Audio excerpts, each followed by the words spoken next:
राम राम शेतकरी बंधूंनो, स्वागत आहे तुमचं आपल्या ग्रेट शेतकरी यूट्यूब चॅनलवर. बघा शेतकरी मित्रांनो, आजचे 6 एप्रिलचे आपण संपूर्ण महाराष्ट्रामधील कापूस बाजारभाव या व्हिडिओच्या माध्यमातून लाईव्ह स्वरूपात पाहणार आहोत. तत्पूर्वी आपण चॅनलवर नवीन असाल चॅनलला सबस्क्राईब करा, जेणेकरून आपल्याला दररोजचे बाजारभाव अपडेट जाणून घेण्यासाठी मदत होईल. चला तर शेतकरी मित्रांनो, आपण व्हिडिओला सुरुवात करूया. बघा शेतकरी मित्रांनो, कृषी उत्पन्न बाजार समिती आहे मांडळ येथे अवकालेले 300 क्विंटल. कमीचा दर आहे 6,850 रुपये क्विंटल आणि जास्तीत जास्त दर 8,100 रुपये क्विंटल. सर्वसाधारण दर 7,250 रुपये क्विंटल जाते लोकल कापूस.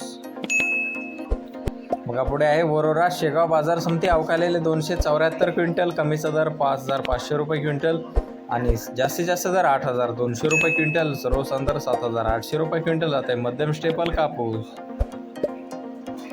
बघा पुढे आहे सावनेर बाजार समिती. जास्तीचा दर आहे 7,900 रुपये क्विंटल. सर्वसाधारण दर 7,875 रुपये क्विंटल आणि कमीचा दर आहे 7,850 रुपये क्विंटल जाते लोकल कापूस. बघा पुढे आहे उमरेड बाजार समिती. जास्तीत दर आहे 8,480 रुपये क्विंटल. सर्वसाधारण दर 7,540 रुपये क्विंटल जाते लोकल कापूस.